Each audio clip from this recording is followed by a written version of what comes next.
मेरी प्यारी गुरु माँ को चरण स्पर्श और सभी भाई बहनों को जय माता दी। मेरा नाम है पिंकी अत्री और मैं मुंबई से हूँ। सभी की तरह मैंने भी ऑनलाइन गुरु धारण किया हुआ है और ऑनलाइन गुरु धारण करने के बाद मेरे जीवन में काफ़ी परिवर्तन आए हैं। जैसे कि मैं बचपन से पूजा पाठ में रही हूँ और इसी पूजा पाठ के दरमियान मुझे हर समय स्वप्न दिखाई देते हैं और स्वप्न दिखाई देने के बाद 2 महीने के बाद में वो घटित हो जाते हैं, सत्य घटित होते हैं। लेकिन उसका मैं हल नहीं ढूंढ पाती और मेरे जीवन में ऐसा क्यों हो रहा है। जैसे परिवारजनों या आसपास के कोई भी लोग उसके बारे में कुछ न कुछ दिखाई पड़ जाता था, लेकिन उसका हल नहीं ढूंढ पाती थी और काफ़ी समय से ये चलता रहा और मैं हर समय उस विपदा को दूर करने के लिए भगवती माँ से प्रार्थना करती थी। प्रार्थना के माध्यम से उनका किसी किसी का हल कर पाती थी, किसी किसी की कोई चीज़ मुझे पता ही नहीं चलता था कि कैसे हल कर पाते हैं। इसी प्रकार जीवन चला। आगे मेरी शादी हुई। शादी के बाद फिर वैसे ही स्वप्न के माध्यम से दिखाई पड़ने लगा, भगवती के भी दर्शन होते थे, लेकिन मैं हल नहीं ढूंढ पाती थी। लेकिन एक दिन ऐसा हुआ कि मैं माँ के पास रोने लग गई और मैंने कहा कि जब हल नहीं दिखाई देता है तो सपना भी नहीं दिखाओ। तो माँ ने स्वप्न में एक चीज़ और दिखाई, जो था गुरु। गुरु का आदेश माँ ने दिया और मैं ये सारी चीज़ों से अनजान थी। मुझे कुछ भी नहीं पता कि गुरु बनाना चाहिए या ना नहीं बनाना चाहिए और गुरु बनाने के बाद में क्या होता है, मैं कुछ भी नहीं जानती थी, सब चीज़ों से अनजान थी। माता भगवती ने मुझे स्वप्न के माध्यम से गुरु का आदेश तो दिया और साथ में और एक क्लू दिया, जो था शक्ति। सिर्फ उन्होंने कहा था कि शक्ति दरबार से ही तुझे गुरु धारण करना होगा। मैंने ऑनलाइन बहुत सारी सर्च की और वो समय लॉकडाउन चल रहा था। मैंने बहुत सारे ऑनलाइन गुरु को सर्च किया, लेकिन मुझे कहीं भी माँ का आदेश नहीं मिल पा रहा था। जैसे बाद में भी मुझे ऐसा लग रहा था जैसे माँ को ही पूछूंगी तभी सब ठीक होगा। माँ का मुझे आदेश जैसा नहीं मिल पा रहा था, मुझे ऐसे अनुभव होते थे। अचानक माँ का आदेश तब मिला जब मैंने गुरु माँ को पहली बार देखा।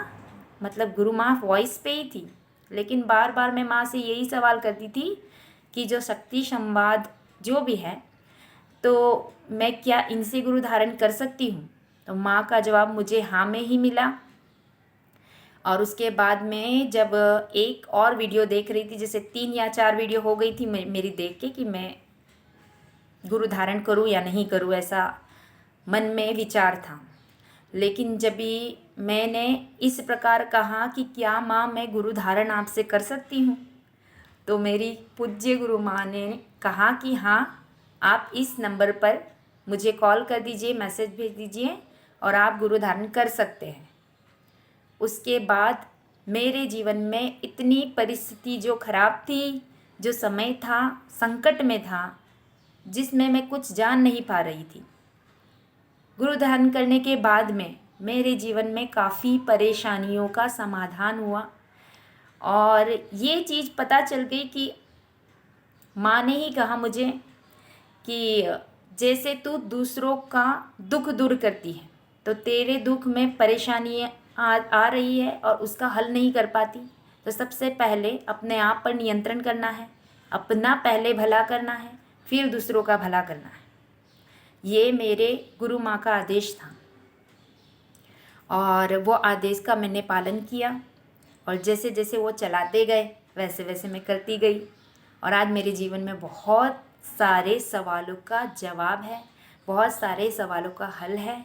और मैं नहीं जानती थी, मैं ये जानती थी कि सब पर माताएं आती है और मैं ये चीज़ों को ऐसे नहीं कि नहीं मानती, लेकिन मुझे वो अनुभव नहीं होता तो पहले कैसे वो चीज़ करी जाए, बोली जाए। लेकिन मैंने बहुत बड़ा चमत्कार मेरे गुरु माँ भगवती माँ के पास देखा। मैं कुछ अनुभव नहीं कर पाती थी, लेकिन बहुत सारी चीज़ें ऐसी आई कि मुझे अनुभव हुए और मुझे मानना ही पड़ा कि एक सच्चा गुरु ही सारी चीज़ों में परिवर्तन ला सकता है। मुझे वो चीज़ को मानना पड़ा और जैसे मैं भगवती को देखती हूँ, उनसे कनेक्ट होती हूँ, मुझे रोना आ जाता है। किसी और से रोना नहीं आता, लेकिन जब मैं गुरु माँ के पास जाती हूँ मुझे तुरंत वाइब्स आते हैं, मुझे रोना आ जाता है। और बहुत बड़ा चमत्कार भी दिया है माँ ने कि मैं कभी उनका, मैं कैसे शब्द ही नहीं मेरे पास, मैं क्या कहूँ, इस प्रकार मेरे जीवन में परिवर्तन है। और जिस प्रकार की नेगेटिव थॉट्स आती थी, जैसे जीवन के अंदर मैं अपने आप को ख़त्म कर दूँ या मेरा जीवन क्या है, तो वही भगवती माँ है, मेरी गुरु माँ, जिन्होंने मेरे सारे संकट को दूर किया, मेरे साथ खड़ी है जैसे मेरी माँ भगवती खड़ी है। और उन्होंने बहुत सारे चीज़ें मेरे जीवन में बदलाव की। मैं इसके आगे कुछ नहीं कहूँगी। यही कहकर मैं अपने शब्दों को विराम देती हूँ। जय माँ काली, जय महाकाल, जय माँ आदिशक्ति, मेरी गुरु मात की जय।